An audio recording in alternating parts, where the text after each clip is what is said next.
The Persian Empire, the Roman Empire, and the Sama Empire of India. All these rulers and regimes ended because each one discovered someone's weakness. Even when Lord Rama killed Ravana, he discovered his weakness, the power of competition and the weakness of competition. If you understand these two things, even if you enter a war 100 times, you will win 100 times.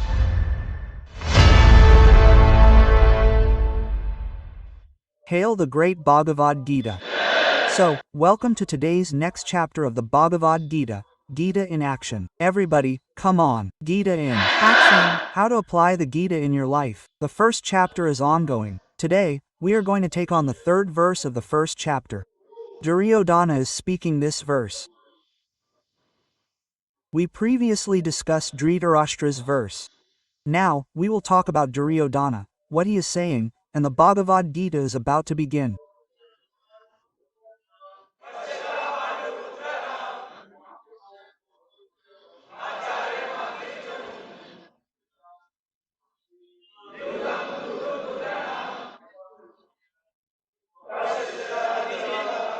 So here Duryodana says, O Acharya, look at the huge army of the sons of Pandu. Whom is Duryodana referring to? Dronacharya. Who is he referring to? Dronacharya. O Acharya, look at the huge army of the sons of Pandu, which your intelligent disciple, the son of Drupada, has so skillfully organized. First, we thank Sri Prabhupada for understanding this story and understand his meaning. Duryodana is now trying to speak like a supreme politician. He is talking to his commander, Dronacharya, and Dronacharya was not only his commander, but also his guru. And what is he calling him? Paskatam, Pashan, Deco. Look at. Whom is he referring to? He is referring to his guru. Look, Dronacharya, you have made a grave mistake. Dronacharya is wondering what went wrong. Who set up this entire army? The great Acharya named Pandit. Drupada's son Drishtadyumna. And who was this Drishtadyumna? There's a history behind this. Why is Duryodhana saying this? The history is that Dronacharya and Drupada didn't get along. Who is Drupada? Arjuna's father-in-law, that is, Draupadi's father. Drupada is Drupada's father. Drupada and Dronacharya had a long-standing feud. What did Drupada do to avenge Dronacharya in that feud? He performed a yajna. And who did he get from that yajna? Drishtadyumna. He gained a son who would later kill him. Whom? Dronacharya? And Dronacharya knew that Drishtadyumna had also killed him. Nevertheless, being a good Brahmin, he taught him all the scriptures. What does a good Brahmin teach? He imparts knowledge. He doesn't withhold his knowledge. So, being a good Brahmin, a good teacher, a good mentor, a good leader, Dronacharya taught Drishtadyumna everything, believing that he would eventually be the cause of his death. Because whose son was he? Drupada's son. He knew this. But he still trained him, and what happened? Well, before the Mahabharata war, Drishtadyumna went ahead and joined the Pandava team for the competition, and organized the entire team, planning how the entire phalanx, the entire unit, all the units, the military army would be deployed. And now Duryodhana is irritated by this. Duryodhana is getting angry. What Duryodhana is saying is, look who he is. Your own disciple, the one you trained, stands up to kill you. Look, Dronacharya. What have you done? Quote, and in between his words, he's hinting, don't think that Arjuna is your favorite disciple, so you have a soft corner for him, and then abandon him later. Dronacharya, you've already made a mistake. Quote. What he's saying is, repent. So, this is Duryodhana's language. When the war is about to begin, before the war begins, a leader should inspire the team, encourage them, seek the blessings of his guru, and consult with his mentor. What should Duryodhana have discussed at this time? What do you think Duryodhana should have said? Let's assume Duryodhana realized that Dronacharya had made a mistake, admit it or not, but it did happen that he trained his opponent. Dronacharya trained his competition. So, instead of taunting them, what should Duryodhana have done? He should have asked, O Guru Dronacharya, I believe that since you know everyone's strengths and weaknesses, you've trained everyone closely. Instead of saying, Dronacharya, you've made so many mistakes, he should have asked, Gurudev, can you tell me what weaknesses remain in their team? Where should I attack them? Where should I start? If I could understand what weaknesses they have today, on the battlefield of Kurukshetra, he should have asked Dronacharya. He would have been more effective if he had asked Dronacharya those solution-oriented questions. Are you getting my point across? Sir, the Beginning was wrong. He should have discussed his opponent's weaknesses. He should have asked them to analyze their weaknesses. What military secrets have you missed that you didn't share with them? Is there a way to show them your face from the front, attack from the side? Is there a way I can do a SWAT analysis with you right now? What are their strengths, weaknesses, opportunities, and threats, and what are mine? Because every time a war has been won, Bhima, when he killed Duryodana, recognized his opponent's weakness, to attack Duryodhana's jowls. When Lord Rama killed Ravana, he recognized his weakness. Attacking Ravana's navel would be the key. Duryodhana should have asked for his opponent's weakness, should have found out, instead of saying, Pashyatama Panduputra Nam Acharyam Mahadam Chamam. What have you done, Acharya? He should have realized that his guru's own weakness was Ashwatthama, his son, who later became the cause of his death. He said, Ashwatthama the elephant is dead, and he dropped his weapons. Instead of discussing our weaknesses, our strengths, and theirs, before the battle, they're busy harassing Dronacharya. They're threatening him. In a way, they're softly threatening him. How did Bhima kill Jarasandha? When Krishna pointed out his weaknesses, he broke the mounds and threw one here and another there. Jarasandha had been torn apart 3 times before by Bhimasena, who possessed the strength of 10,000 elephants. This Jarasandha is the same one who imprisoned 95 kings.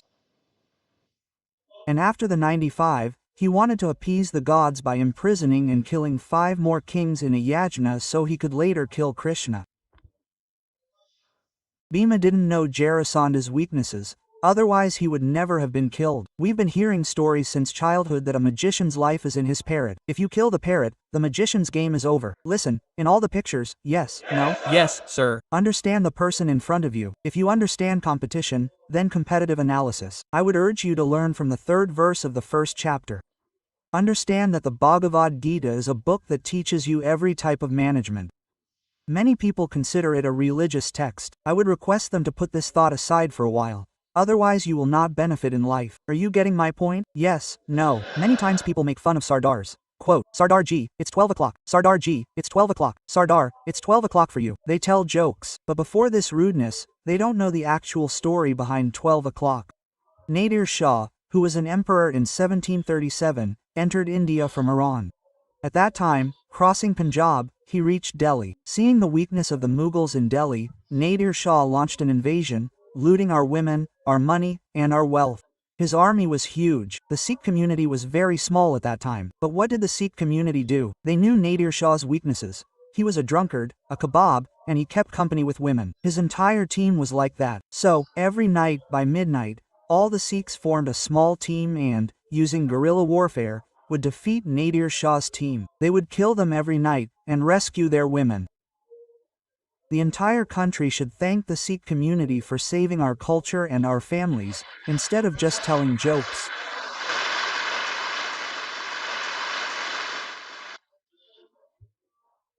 Instead of saying, Paskatam, he should have found out the opponent's weaknesses, Gurudev.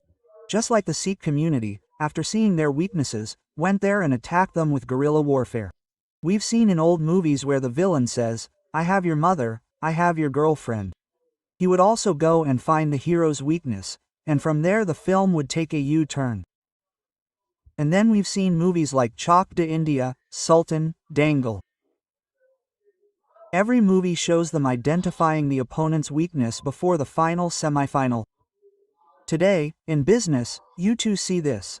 The easiest animal to kill is the weakest in the jungle. The first prey is the one that never escapes because it is so weak. Disease will also attack the weakest body part. That's why we overwhelm the opponent. Instead of going prepared with his speed and suddenness, Duryodana is leaving his team demoralized. What is the Pandavas' biggest weakness? Which scriptures and weapons do the Pandavas lack? What are the Pandavas afraid of? How will the Pandavas react if I attack them? O Guru Drona, what is that weak area? What do you call it? Below the belly. Is there a saying under the belly or underbelly? The weakest area. The weakest area. Because for a man, the genitals are such a vulnerable area that the proverb, underbelly, has come into being. The proverb was coined to ask, in which art are they better than us? In which art are they worse than us? In which art are we better than them? Expose and attack by constantly targeting the competition's weaknesses. Find the weakest area in their army, the one in their system, from where we'll attack. We'll attack from the perimeter, not the center. Duryodhana should have prepared for this. He should have learned the military secrets the Pandavas still don't have. Duryodhana should have considered what they would do if they were close to victory, or what they would do if they were close to defeat. What resources do they still lack, and what resources do we still have in abundance? Bring your strengths and the opponent's weaknesses head on. That's why Chanakya Pandit says never to let anyone know your weaknesses, under any circumstances. Vivek Oberoi is our friend. He brought us a series. There was some cricket-based batting. Inside Edge, thank you. I watched that Inside Edge series on Fast Track at Vivek's request. We respect and love Vivek Bhai a lot. Otherwise I don't watch any OT series, and I was sitting with him in Dubai. I told him that there's only one lesson in Inside Edge that you'll imprint on your life. What did he say? Vivek Bhai, I said, there's only one lesson in the Inside Edge series. In every episode, someone is beaten up. They're beaten because someone else discovered their weakness. Someone discovered their sexual weakness. Someone discovered theft. Someone discovered tax evasion. Someone discovered international fraud. What did Chanakya Pandit do whenever his weaknesses were discovered? He did the same thing when he had to end the Nanda Empire and establish the Maurya Empire. What was this Maurya Empire? Maura was the mother's name, and Maura's son's name was Chandu. And because of Maura's name, that empire was named after the Maurya dynasty. What did they do? There was no army. There was no army. They lightly poisoned little girls. They trained them. Throughout their lives, they kept poisoning them little by little, training them, and turning them into poison girls. And when she would go to such kings to kiss them at night, and the poison girl would come back after killing them with her kiss, they always looked for these weaknesses. If you understand your strengths and your weaknesses, the strength of competition and the weakness of competition, then even if you enter a battle 100 times, you will win 100 times out of 100. With knowledge, you will be able to distract your opponent.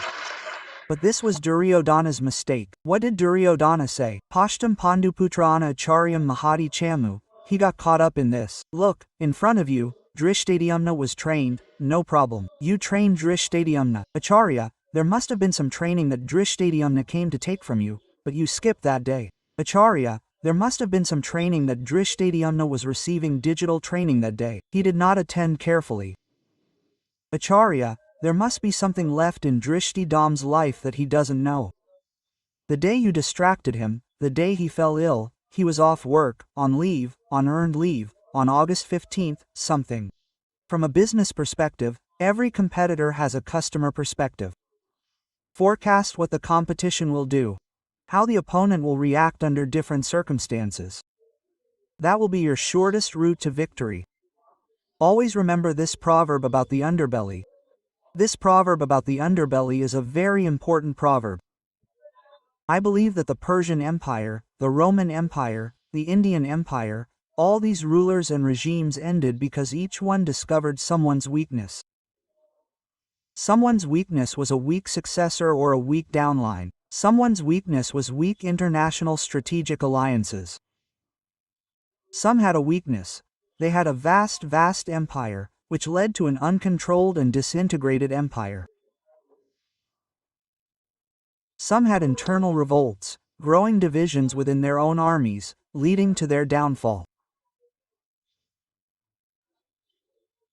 Some had a lack of unity of command, and some had independent, non-aligned provinces. Did any kings do this? Akbar did the same. Whenever Akbar won, he would make a ruler independent. But if that province became non-aligned, the independent person could go and join the competition. Why did the downfall of the Mughal Empire happen?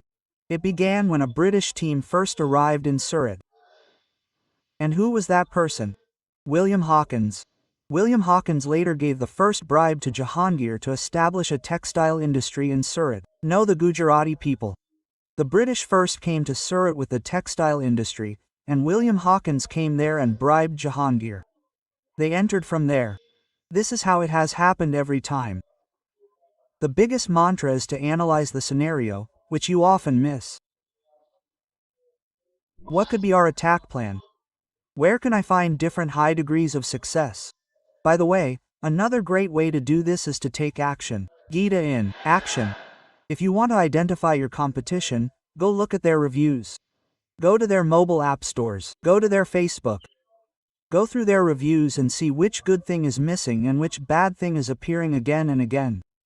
One more time, come on, which good thing is missing and which bad thing is appearing again and again. This will reveal their weakness.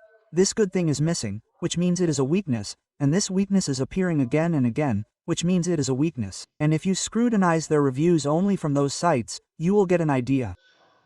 Only then can you understand the competition and turn its weaknesses into your advantage. Instead of taunting the team like Duryodana and failing to conduct a SWAT analysis of the team's strengths at the outset, this leads to questions about how to discuss the Bhagavad Gita with Dronacharya, his guru. In the next episode, we will explore the Duryodana mentality in more detail. This Bhagavad Gita in action is a series that everyone should definitely watch. Take time out of your life and watch it. It contains a wealth of wisdom that you can find in all the scriptures and books of any kind on the entire planet, all in one place, in the Bhagavad Gita. We will try, with our limited intellect, to present it to you in simple language, making it easier for you to understand the Gita, even if you don't understand Sanskrit. Now, it will be easier for those who cannot understand Sanskrit to come and understand the Bhagavad Gita with the Bhagavad Gita in action. My wish is that this Bhagavad Gita series reaches everyone. Thank you very much, from the bottom of my heart, for staying connected with us and for attending this episode attentively.